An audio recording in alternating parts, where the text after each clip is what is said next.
Hello. Prince residential senior secondary school की online क्लासों में आप सभी का स्वागत है। मैं आर के शर्मा व्यवसाय प्रबंध का अध्यापक है।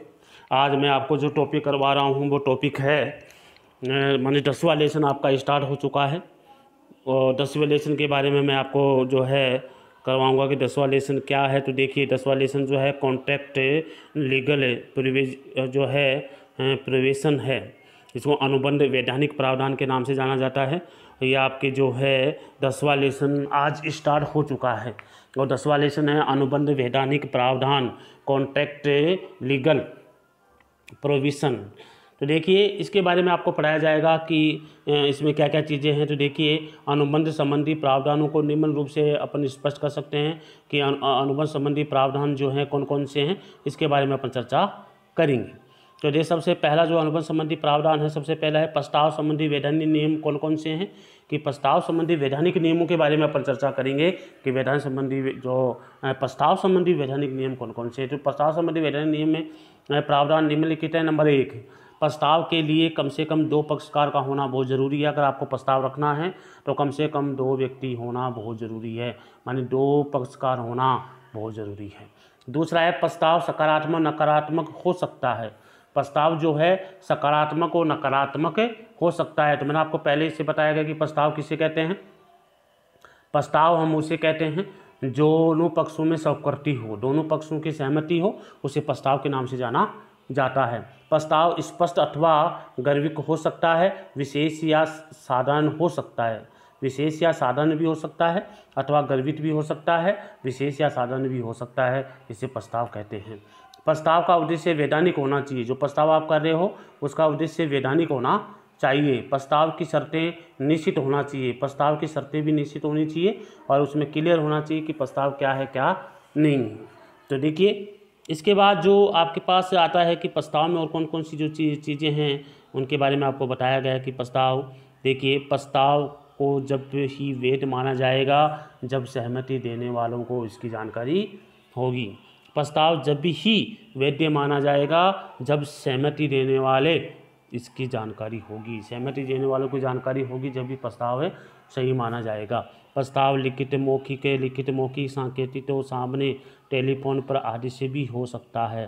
प्रस्ताव कहीं भी अगर आप करना चाहें तो वो लिखित में भी, मौखिक में भी, सांकेतिक भाषा में भी, आमने सामने भी और टेलीफोन के माध्यम से भी किया जा सकता है। प्रस्ताव करने की इच्छा को प्रस्ताव नहीं माना जाता। प्रस्ताव करने की इच्छा को प्रस्ताव नहीं माना जाता, वो वैधानिक होना चाहिए। तो ये तो हो गया प्रस्ताव संबंधी प्रावधान कौन कौन से कि प्रस्ताव कैसा होना चाहिए, जो मैंने आपको बताया कि प्रस्ताव कैसा होना चाहिए। तो देखिए प्रस्ताव के लिए 2 व्यक्ति का होना बहुत ज़रूरी है। प्रस्ताव के लिए 2 व्यक्तियों का होना बहुत ज़रूरी है। तो देखिए 2 व्यक्ति होना ज़रूरी है प्रस्ताव के लिए। देखिए प्रस्ताव के लिए 2 पक्षकारों का होना बहुत ज़रूरी है। प्रस्ताव सकारात्मक नकारात्मक भी हो सकता है।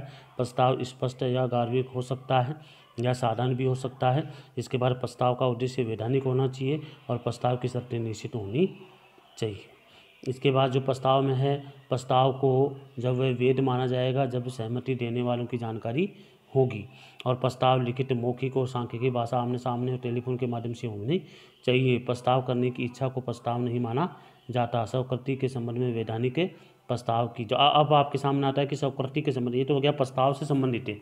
अब होता है स्वीकृति से संबंधित प्रस्ताव कौन कौन से हैं जो इसमें माने जाते हैं। तो देखिए स्वीकृति संबंधी प्रस्ताव कौन कौन से हैं वो देखिए। स्वीकृति पूर्ण व शर्त रहित होनी चाहिए। स्वीकृति की कोई निश्चित विधि नहीं है तो स्वीकृति उचित और प्रचलित विधि से दी जाए। इसके बाद स्वीकृति लिखित मौखिक कार्य हो सकती है। चौथा है स्वीकृति एक निश्चित समय में ही दी जानी चाहिए।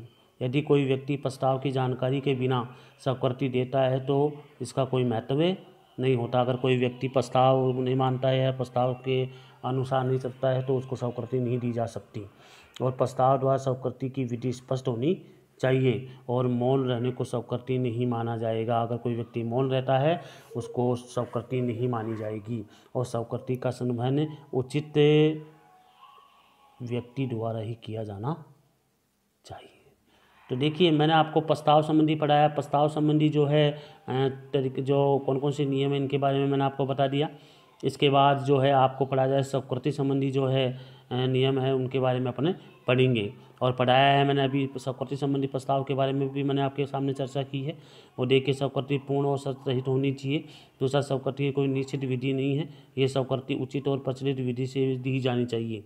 और स्वीकृति लिखित और मौखिक गर्भित हो सकती है। स्वीकृति एक निश्चित समय में दी जानी चाहिए। और यदि कोई व्यक्ति प्रस्ताव की जानकारी के बिना स्वीकृति देता है तो कोई महत्व नहीं होता।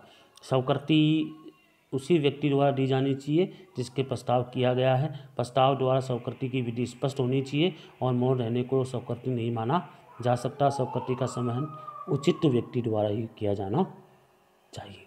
इसलिए मैंने आपको 2 टॉपिक पढ़ाए हैं, स्वीकृति प्रस्ताव संबंधी वैधानिक नियम और स्वीकृति संबंधी वैधानिक नियम। तो देखिए आज आपका जो है 10वां लेसन स्टार्ट हो चुका है। वैधानिक अनुबंध कौन कौन से हैं और इसकी शर्तें कौन कौन सी हैं, इसके बारे में मैंने आपके सामने चर्चा की है। प्रस्ताव संबंधी वैधानिक नियम के बारे में मैंने आपको अच्छे से समझा दिया गया है कि प्रस्ताव संबंधी वैधानिक नियम जो है किस प्रकार होने चाहिए। तो वैधानिक संबंधी प्रस्ताव के बारे में अपन इसमें चर्चा की है कि प्रस्ताव संबंधी कैसे होने चाहिए, इसके बारे में मैंने आपके सामने चर्चा की है। तो देखिए प्रस्ताव के लिए कम से कम 2 पक्षकार का होना बहुत ज़रूरी है। प्रस्ताव सकारात्मक और नकारात्मक भी हो सकता है। प्रस्ताव स्पष्ट अथवा गर्भित भी हो सकता है, विशेष या साधारण भी हो सकता है।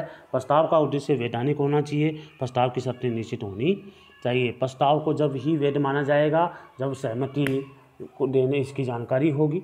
और प्रस्ताव लिखित, मौखिक और सांख्यिकी, आमने सामने, टेलीफोन आदि से भी हो सकता है। प्रस्ताव करने की इच्छा को प्रस्ताव नहीं माना जा सकता। और इसके बाद मैंने स्वीकृति के बारे में पढ़ाया कि स्वीकृति क्या है।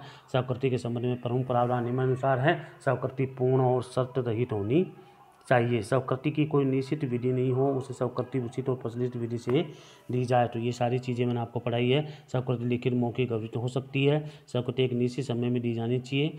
और कोई व्यक्ति प्रस्ताव की जानकारी के बिना स्वीकृति देता है तो उसका कोई महत्व नहीं होता। स्वीकृति उसी व्यक्ति द्वारा दी जानी चाहिए, प्रस्ताव किया जाना चाहिए। और स्वीकृति द्वारा स्वीकृति की विधि स्पष्ट होनी चाहिए।